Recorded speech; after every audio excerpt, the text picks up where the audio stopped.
Hello and welcome.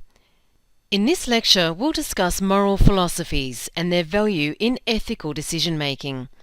At the end of this lecture, you will be able to understand moral philosophies, its different perspectives, and its application to ethical decision-making. Attain knowledge of the cognitive moral development process through Kohlberg's theory, and build an understanding about white-collar crime. Let's commence this lecture by defining what is meant by moral philosophies.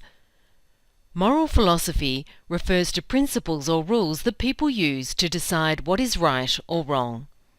Moral philosophies and business ethics are two distinct concepts. Moral philosophies are person-specific. Business ethics is based on decisions in groups or those made when carrying out tasks to meet business objectives. Moral philosophies presents guidelines for determining how to settle conflicts in human interests and guiding business people in formulating strategies and resolving specific ethical issues. There are 5 perspectives to moral philosophy. First, teleology. Second, deontology. Third, relativist. Fourth, virtue ethics. And fifth, perspective of moral philosophy in justice. Let's start our discussion with teleology. Teleology considers acts as morally right or acceptable if they produce some desired result such as pleasure, knowledge, career growth, the realization of self-interest, or fame.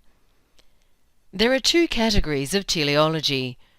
1. Egoism, and 2. Utilitarianism. Let's learn about egoism. Egoism is defined as right or acceptable behavior in terms of consequences to the individual.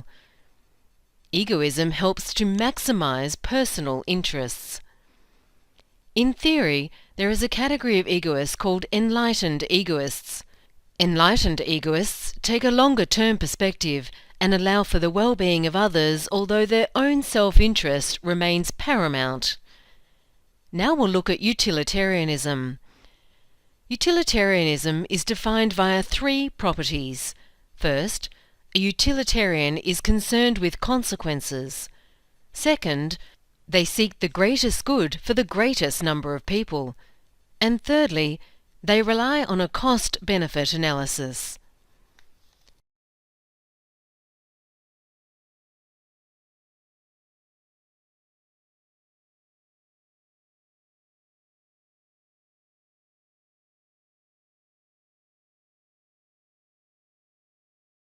Now we'll look at the second perspective, deontology. Deontology focuses on the rights of the individual, not consequences. For instance, it considers intentions. Deontology believes in equal respect and views certain behavior as inherently right. Deontology proposes that individuals have certain inherent freedoms, like freedoms of conscience, freedom of consent, freedom of privacy, freedom of speech, and due process. Deontologists are divided into 2 categories. 1.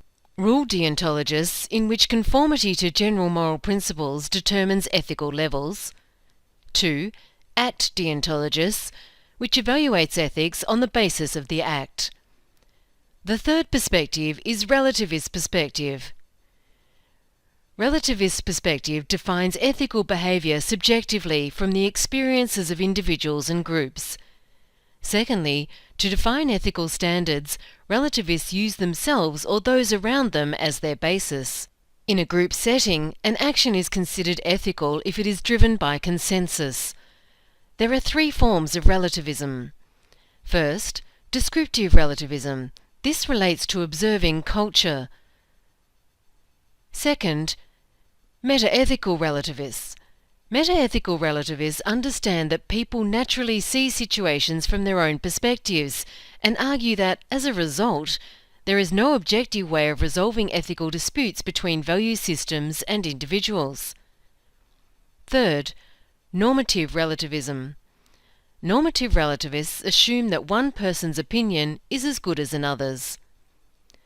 Basic relativism acknowledges different views to justify a decision as right or wrong. Let's now look at virtue ethics. A moral virtue represents an acquired disposition that is valued as part of an individual's character. Virtue ethics comprises of two attributes. 1. Cultivation of ethical behaviour in an individual based on prevailing societal definitions. Secondly, the individual's perception of good moral character. Some of the virtues that are beneficial for the business environment are as follows: trust, self-control, empathy, fairness, truthfulness, learning, gratitude, civility, and moral leadership. For instance, let's see how trust virtue ethics benefits business. Trust is a predisposition to place confidence in the behaviour of others. In business, it may eliminate the need for monitoring compliance with agreements, contracts, and reciprocal agreements, for example. Attributes in contrast to virtual ethics include lying, cheating, fraud, and corruption.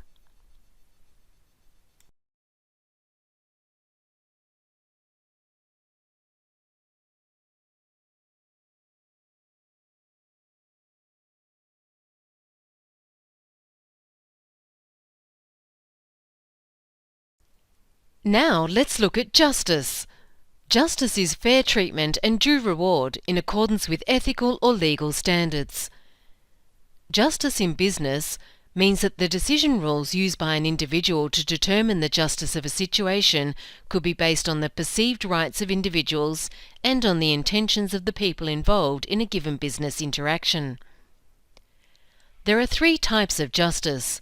1. Distributive justice. Distributive justice is based on the evaluation of the outcomes or results of a business relationship, that is, evaluating the benefits derived or the equity in rewards.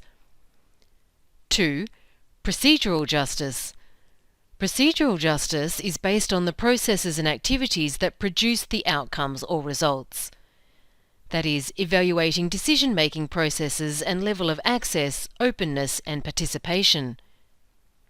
And 3. Interactional justice. Interactional justice is based on the evaluation of the communication processes used in business relationships, that is, evaluating accuracy of information and truthfulness, respect, and courtesy in the process. Evidence suggests that individuals use different moral philosophies depending on the context, such as personal decisions versus work decisions. Decisions at the workplace are affected by pressures at work and corporate culture at work, such as rules, work groups, etc. The cognitive moral development process comprises of 6 stages through which people may progress in their development of moral thought, as per Kohlberg's model. The 6 stages are: 1. Punishment and obedience. The individual defines right as literal obedience to rules and authority. 2. Individual instrumental purpose and exchange. The individual defines right as that which serves his or her own needs. 3. Mutual interpersonal expectations, relationships, and conformity.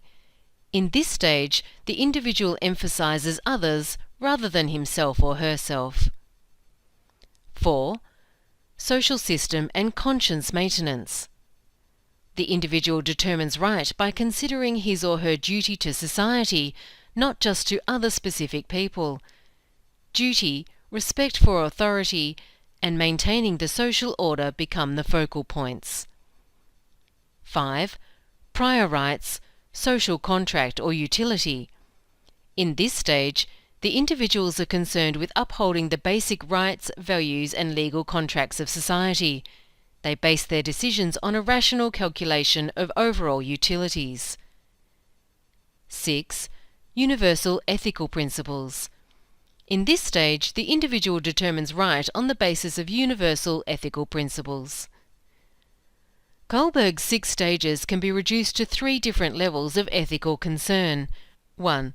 Concern with immediate interests and with rewards and punishments. 2. Concern with right as expected by the larger society or some significant reference group. 3. Seeing beyond norms, laws, and the authority of groups or individuals. Now we'll look at the importance of Kohlberg's theory. Firstly, it provides encouragement for individuals in a company to change or improve their moral development. Secondly, it supports management's development of employees' moral principles through applicable strategies. And finally, it indicates the best way to improve employees' business ethics is to provide training for cognitive moral development.